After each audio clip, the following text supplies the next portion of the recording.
नमस्कार, आदाब, द हल्ला बोल देख रहे हैं आप। मैं हूं आपके साथ अल्फराज शेख। कहते हैं अगर किसी चीज़ को दिल से चाहो तो पूरी कायनात उसे तुमसे मिलाने की कोशिश में लग जाती है।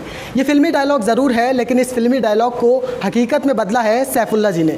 सैफुल्ला जी हमारे साथ मौजूद हैं, जिन्होंने यूपीएससी की 623वीं रैंक प्राप्त कर बहुत बहुत स्वागत है, आपने 623वीं रैंक यूपीएससी की हासिल की है। कैसा लग रहा है सर आपको? First of all thank you so much sir for your kind words. अभी मैं बताऊं तो जब रिज़ल्ट आया तो एकदम बहुत ओवरवेलमिंग मोमेंट था और बहुत ज़्यादा मुझे समझ में नहीं आ रहा था, मतलब मैं क्या करूं क्या नहीं। कुछ टाइम के वो मोमेंट सिंक होने में अच्छा खासा टाइम लगा। उसके बाद एक खुशी की लहर दौड़ गई, ना सिर्फ हमारी फैमिली में, एक्सटेंडेड फैमिली में, पूरे शहर में।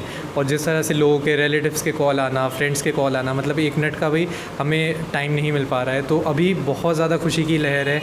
आई थिंक पूरा संभल ही जो है इस सेलिब्रेशन में बहुत ज़्यादा खुश है और मुझे बहुत प्राउड फील हो रहा है कि मैंने अपने शहर के लिए, अपनी फैमिली के लिए कुछ ऐसा प्राउड मोमेंट क्रिएट किया है। तो I am very happy at this moment. Sir, इस यूपीएससी की तैयारी आपने कब से शुरू कर दी थी? आपको लग रहा था कि मैं निकाल पाऊँगा क्या? एक्चुअली ये प्रेपरेशन तो मैंने 2018 में स्टार्ट की थी, बट जो फेज़ था वो एक्चुअली माइंड में हमेशा से ही था कि मुझे आईएएस की जो एग्ज़ाम्स होता है उसके लिए मुझे प्रिपरेशन करनी है। तो मेरे फादर ने भी हमेशा पहले ही आइडिया मुझे दिया था। उसके बाद मैंने भी खुद देखा और मुझे चाहता था मैं कि समाज सेवा का मौका भी किस में मिल सकता है। तो मुझे ये सर्विसेज सबसे अच्छी लगती थी। इसमें आप पब्लिक सर्विस के साथ साथ इसकी जो प्रेस्टीज है, इस सर्विस की कोई जो वैल्यू है, तो आई थिंक वो और कोई सर्विस नहीं प्रोवाइड करती है। This is unmatchable. तो मैं हमेशा से ही अट्रैक्टेड था इस सर्विसेज के थ्रू। और ग्रेजुएशन के बाद 2017 में ग्रेजुएशन हुआ और 2018 में मैं लॉ कर रहा हूँ DU से। तो लॉ के साथ साथ ही मैंने 2018 में इसकी प्रिपरेशन स्टार्ट की थी और 2019 में मैंने जामिया यूनिवर्सिटी में कोचिंग ज्वाइन की थी और वहीं से मैंने प्रिपरेशन स्टार्ट की और लास्ट ईयर मैंने इसका फर्स्ट अटैम्प्ट दिया। And with the grace of Almighty I feel very grateful कि मेरा पहले ही अटैम्प्ट में मेरा जो रैंक से क्लियर हो गया। तो I am very grateful to each and every one और बहुत खुशी है अभी मुझे इस चीज़ के लिए। बहुत खुशी है, पहली बार में आपने यूपीएससी का पहली बार में अटैम्प्ट क्लियर कर लिया। सर, फैमिली में आपके कौन कौन है? जी, मेरी फैमिली में मेरे मदर फादर के अलावा मेरे एक भाई हैं। तो we are compose of 4 members. तो मेरे भाई चार्टर्ड अकाउंटेंट हैं, मेरे फादर लॉयर हैं और मेरी मदर जो है होम मेकर हैं। She is a graduate but वो घर का देखती हैं। तो हम 4 लोग हैं और हम लोगों ने अपने अपने स्ट्रगल्स देखे हैं लाइफ में। मैंने अपने लाइफ में बहुत स्ट्रगल देखा है और क्योंकि मैं 10th और 11th के फेज़ में मुझे थोड़ा मेंटल स्टेट मेरा डिप्रेशन वाले फेज़ में चला गया था। बट हमेशा फैमिली का सपोर्ट रहा, मुझे भी हमेशा होप रही और फ्रेंड्स और फैमिली ने मुझे हमेशा सपोर्ट किया, चाहे वो कैसे भी सर्कमस्टेंसेस थे। तो आई थिंक किसी भी ख़राब टाइम में एक होप रखना, एक करेज रखना बहुत इंपॉर्टेंट होता है। अदरवाइज़ आज लोग होप लूज़ कर देते हैं तो इस वजह से मेंटल हेल्थ के बहुत इश्यूज़ हो जाते हैं। तो आई थिंक मैंने होप लूज़ नहीं की और मुझे दिख रहा था कि मुझे हमेशा गोल है कि मुझे यूपीएससी सिविल सर्विसेज एग्ज़ाम देना है। तो वो होप हमेशा मन में थी और उसी होप के साथ मैंने अपनी आगे पढ़ाई करता रहा। और I think it is the hard work, dedication and all the support of family and all the city and my friends that really hard work जो है वो मतलब पे ऑफ हो गया है फाइनली। तो वही एक लंबा सफ़र था। 2018 में स्टार्ट किया, बहुत सारी परेशानियां भी आई, बहुत सारे अप्स एंड डाउन्स जैसे आते हैं, रोलर कोस्टर राइड रहती है। तो बट यही है, हर परेशानी को एक सफ़र फेस करते हुए जो सस्टेन किया है। I think this is the UPSC exam. Sir, इस पूरे सफ़र में सबसे ज़्यादा दिक्कत आपको कहाँ महसूस हुई, जहाँ आप डिमोटिवेट होना, ऐसा लगता है कि मतलब ये सफ़र अब छोड़ देना चाहिए, नहीं होगा? कुछ ऐसा सफ़र आपके बीच में कुछ ऐसी कड़ी आई? नहीं, एक्चुअली ऐसा अप्स एंड डाउन्स तो पूरी प्रिपरेशन में आई ही है, बट स्पेशली मेंस जब प्रीलिम्स का रिज़ल्ट आया था उसके बाद मेंस एग्ज़ाम जो होता है इसका सेकंड फेज़, उसमें सिर्फ 2 मंथ्स बचे थे। तो आई वाज लाइक कि यार 2 महीने में मैं कैसे कर लूँगा? लोग 4-4, 5-5 साल से पढ़ रहे होते हैं। तो मुझे मतलब आई वाज वेरी पेसिमिस्टिक, बहुत नेगेटिव थॉट्स आते थे उस टाइम माइंड में कि लोग इतने साल से तैयारी कर रहे हैं, यार मैं 2 महीने में कैसे क्लियर कर सकता हूँ इतनी बड़ी चीज़।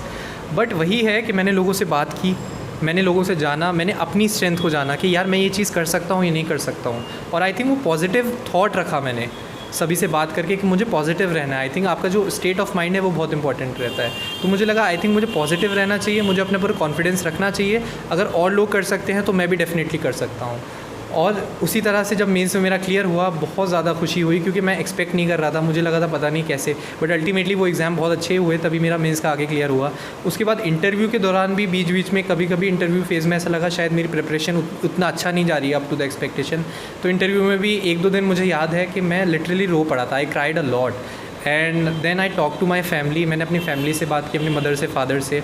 उन लोगों ने मुझे इतनी स्ट्रेंथ दी। वो लोग बोला तुम रिज़ल्ट के बारे में मत सोचो, सिर्फ तुम अपना हार्ड वर्क करो और जो आपको अपना गोल दिख रहा है सिर्फ उस पर फोकस करो, आप इधर उधर का थॉट मत रखो कुछ। और आई थिंक उस टाइम मुझे इतनी स्ट्रेंथ मिली उस चीज़ से, और फिर मैंने मुड़ के नहीं देखा। एंड फिर मेरा जो है इंटरव्यू भी काफ़ी अच्छा रहा। उसके बाद मैं काफ़ी कॉन्फिडेंट था कि आई थिंक मेरा लिस्ट में ज़रूर नाम आएगा, और होपफुली ऐसा ही हुआ। एंड वो चीज़ जो इंटरव्यू में रिफ्लेक्ट हुई थी वो लिस्ट में भी नाम आया उसके बाद। तो या आई एम वेरी हैप्पी नाउ। इसके साथ साथ आप LLB भी कर रहे थे, फाइनल ईयर शायद आपका था। तो अगर आप UPSC क्लियर नहीं करते तो सैफुल्लाह क्या होते सर? ऑनेस्टली बताऊं तो सर मैंने ये चीज़ सोची नहीं थी, मेरे दिमाग में सेकंड थॉट था ही नहीं। मुझे ये था कि मुझे जो है UPSC हो ही जाएगा, मतलब मुझे अपने ऊपर पूरा कॉन्फिडेंस था, और मेरे जो आसपास के लोग थे वो मेरे ऊपर बहुत कॉन्फिडेंट थे मेरी स्किल्स के लिए, मेरे जो स्ट्रेंथ थी। तो आई वॉज़ वेरी कॉन्फिडेंट कि ये चीज़ मेरी हो जाएगी। बट एनीवे मैंने लॉ के लिए मैंने इसलिए अप्लाई किया था क्योंकि I have always been interested in law. मेरे फादर भी लॉयर हैं, तो मुझे था हमेशा लॉ का जो इंटरेस्ट था वो इंटरेस्ट मुझे लॉ की तरफ खींच के लेके गया। ऑल्दो दो चीज़ें मैनेज करना काफ़ी मुश्किल होता है, बट समहाउ आई मैनेज्ड, और मुझे लॉ सब्जेक्ट ने भी मुझे काफ़ी हेल्प दी इस प्रिपरेशन में। तो डेफिनेटली अगर नहीं होता इन एनी केस तो I would be a lawyer, then मैं लॉयर ही होता शायद। जी सर मेरा एक सवाल ये है कि इसके साथ साथ जो स्टूडेंट्स UPSC की तैयारी करते हैं उनके लिए आपका कुछ एक ऐसा मैसेज कि उनके लिए बहुत ज़्यादा अहम काम आए, बहुत तो क्या ऐसा मैसेज होगा सर? देखिए, जो UPSC एस्पिरेंट्स होते हैं बेसिकली बहुत टफ़ फेज़ होता है प्रिपरेशन का, तो लोग जो है कभी कभी जो है गिव अप कर देते हैं। तो मैं यही कहना चाहूँगा, आई थिंक जो भी मुझे सुन रहे होंगे, कि आप लोग गिव अप मत कीजिए किसी भी फेज़ पर। आई थिंक आपको जो होप और करेज, जैसे मैंने आपको बोला, वो रखना बहुत ज़रूरी है। आपका मेंटल स्टेट ऑफ माइंड अच्छा रहना बहुत ज़रूरी है, पॉजिटिव थॉट्स माइंड में रहना बहुत ज़रूरी है। अदरवाइज़ ये प्रेपरेशन का प्रेशर इतना होता है कि वो आपको खींच के लेके चला जाता है। तो आपको प्रेपरेशन को खींच के लेके नहीं जाने देना है, आपको उसके ऊपर हावी रहना है, आपको उसे ओवर पावर करना है। तो वो हमेशा वैसे ओवर पावर करना होगा जब आप में कंसिस्टेंसी होगी, आप डेली रूटीन से पढ़ाई कर रहे हो, जो अपना टाइम टेबल फॉलो कर रहे हैं आप लोग। तो और पॉजिटिव थॉट्स रहने चाहिए, हमेशा पॉजिटिव रहना चाहिए, अपने ऊपर कॉन्फिडेंट रखना चाहिए, और इसके साथ साथ हार्ड वर्क, डेडिकेशन, और ये सब चीज़ें आई थिंक जो भी बंदा प्योर डेडिकेशन और अच्छे दिल से तैयारी करेगा, मैं मानता हूँ डेफिनेटली उसका आज नहीं कल, देर ज़रूर हो सकती है, बट डेफिनेटली आई बिलीव कि वो रिज़ल्ट जो है पॉजिटिव ज़रूर आएगा। सर फ्रेंड्स की बात करें तो फ्रेंड्स सर्कल आपका कैसा रहा था? स्कूलिंग की बात हो या आपका कॉलेज टाइम में? तो मेरे अलग अलग टाइम पे काफ़ी मतलब डिफरेंट बैकग्राउंड में लोग फ्रेंड्स रहे हैं। स्कूल में मेरे यहाँ पे फ्रेंड्स थे, फिर वो लोग मेरे साथ दिल्ली भी आए, दिल्ली यूनिवर्सिटी में भी थे मेरे 1-2 फ्रेंड्स। इसके बाद मेरे कॉलेज में काफ़ी सारे फ्रेंड्स बने, उनसे मैं आज भी टच में हूँ, and they are very good friends. तो वो लोग भी, मैं बताना चाहूँगा कि उन लोगों ने भी टाइम टू टाइम मुझे बहुत सपोर्ट किया है। तो कभी भी मैं, जैसे अगर प्रिपरेशन में कभी भी मुझे कोई ऐसी फील आती थी, डाउन फीलिंग, तो मैं हमेशा उन लोगों से बात करता था, और तो वो लोग हमेशा मुझे बहुत इंस्पायर करते थे इस चीज़ के लिए, और हमेशा मुझे बहुत सपोर्ट करते थे। तो I am very grateful to my friends.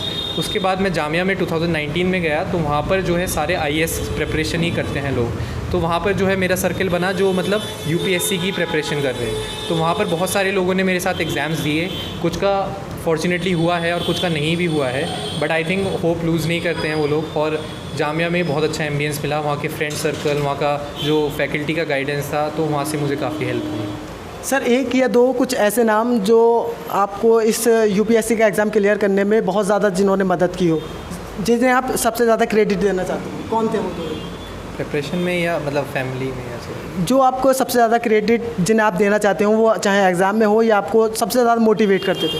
I think मेरे मदर और फादर, सबसे पहले तो आई थिंक उनका ही रोल सबसे ज़्यादा इंपॉर्टेंट रहा है, क्योंकि चाहे वो एज़ अ गाइड हो या एज़ अ फ़िलासफ़र हो, एज़ अ मोटिवेटर हो, तो आई थिंक उन लोगों ने हर फेज़ में बहुत सपोर्ट किया है।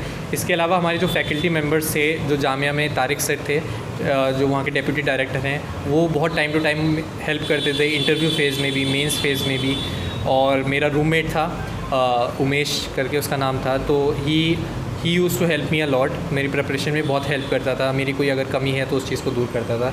अदरवाइज़ मेरे एक फ्रेंड से अंकुर है, कल्याणी है, और ओशो है, अंजलि है, तो ये सब लोग भी थे जो मतलब टाइम टू टाइम मुझे बहुत सपोर्ट करते थे। तो आई थिंक मेरी फैमिली, फ्रेंड्स और आई थिंक जो टीचर्स हैं, उन सभी लोगों का मैं क्रेडिट देना चाहूँगा सब लोगों को। सर देश के लिए कुछ अच्छा करना चाहें या कुछ खास, कुछ अलग करना चाहें, तो कुछ ऐसा क्या आपने सोच रखा है?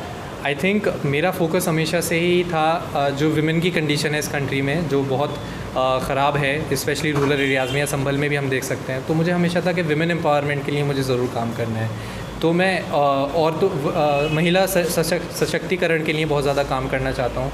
इसी के साथ साथ एजुकेशन और हेल्थ, जो बच्चे की एक एजुकेशन होती है वो बहुत इंपॉर्टेंट होती है। तो मैं चाहता हूँ कि हर एक बच्चा, चाहे वो गरीब है या चाहे उसके पास कोई फैसिलिटी नहीं है, वो अपनी एजुकेशन कंप्लीट करे। और मैं ये मेक श्योर करूँगा कि सारे बच्चे एजुकेशन अच्छे से मिले, उन लोगों को हेल्थ फैसिलिटीज़ अच्छे से मिले, जो जेंडर इनइक्वालिटी है वो दूर हो। तो मेरे 3 मेन फोकस एरियाज़ तो यही रहेंगे। अदरवाइज़ मेरा जो और फोकस रहेगा कि गवर्नमेंट स्कीम्स हैं वो प्रॉपर्ली इम्प्लीमेंट हो, हेल्थ सेक्टर में अच्छा काम हो, और फार्मर्स के लिए और जो भी जितने भी मतलब जो पुअर सेक्शंस हैं उन लोगों के लिए ज़्यादा मैं काम करना चाहता हूँ। सर, रिश्वत की बहुत ज़्यादा बात होती है कि अगर कोई सा भी विभाग हो, सरकारी विभाग, उसमें रिश्वत बहुत ज़्यादा चलती है, तो आपको भी जाहिर है दिखता है सब जगह पर। तो इस रिश्वत के लिए आपसे अगर पूछा जाए तो उस रिश्वत को कैसे ख़त्म किया जा सकता है? I think corruption public services में बहुत ज़्यादा है, चाहे वो कोई ऑफिसर लेवल का हो या कोई लोअर लेवल का ऑफिसर हो। तो आई थिंक करप्शन हर जगह बहुत है। मेरे हिसाब से करप्शन को दूर करने के लिए पब्लिक पार्टिसिपेशन बहुत ज़रूरी है। ट्रांसपेरेंसी जो होती है, तो हमारे जो एक्शंस हैं, जो पब्लिक सर्वेंट के एक्शंस होते हैं सिविल सर्वेंट्स के, वो बहुत ट्रांसपेरेंट होने चाहिए। हमने कौन सा फ़ंड्स कैसे यूटिलाइज़ किया, कितना फ़ंड गवर्नमेंट से आया, कितना हमने कहाँ यूटिलाइज़ किया, कौन कौन सी चीज़ कैसे यूटिलाइज़ की। तो आई थिंक ट्रांसपेरेंसी बहुत ज़रूरी है। अकाउंटेबिलिटी होनी चाहिए हर एक ऑफिसर की कि अगर आपके पास कोई फ़ंड आया है तो आपने उसे कैसे कैसे यूटिलाइज़ किया, अगर नहीं किया है तो उसके खिलाफ एक्शन होना चाहिए। तो आई थिंक ट्रांसपेरेंसी, अकाउंटेबिलिटी, ये चीज़ें बहुत ज़रूरी हैं, जिससे आई थिंक करप्शन दूर हो सकता है। तो और मेरी पर्सनल, हम लोगों को थोड़ा पर्सनल वैल्यूज़ को भी ज़्यादा इंपॉर्टेंस देनी चाहिए। करप्शन जो है, हम इस सर्विस में देश की सेवा करने के भाव से आते हैं, तो कहीं ना कहीं वो जो कैंडिडेट्स होते हैं वो उस चीज़ को भूल जाते हैं और सिस्टम का ही पार्ट बन जाते हैं। तो आई थिंक हम लोगों को ऐसा रखना चाहिए अपना कि हम यंग जनरेशन है, हमें देश को चेंज करने के लिए हम क्या क्या कर सकते हैं और हमें उसी दिशा में अपना काम करना चाहिए। हमें करप्शन और इन सब चीज़ों से दूर रह के पब्लिक सर्विस में और देश के सेवा के लिए ज़्यादा काम करने की ज़रूरत है। सर, संभल की आवाम से क्या कुछ कहना चाहते हैं? आपको बहुत खुश है संभल की जनता, तो उन संभल की जनता के लिए आप क्या एक मैसेज देना चाहते हैं? आई थिंक संभल के लिए मेरे हिसाब से शायद बहुत अलग सिचुएशन है, क्योंकि इससे पहले कभी कुछ अभी इसी तरह से यूपीएससी सिविल सर्विसेज में किसी का नहीं हुआ है, और आई थिंक सब लोग बहुत खुश भी हैं। मैं यही चाहता हूँ कि संभल को हमेशा से मतलब एक बैकवर्ड एरिया में आता है संभल, तो मैं संभल को ऐसा देखना चाहता हूँ, मेरा होम टाउन है, कि संभल का नाम एक one of the top district में बात हो, जहाँ पे एजुकेशन के मामले में आगे हो, हेल्थ के मामले में आगे हो, लोग प्रॉस्पेरिटी हो, प्रोग्रेस हो, सब लोग खुशहाली हो।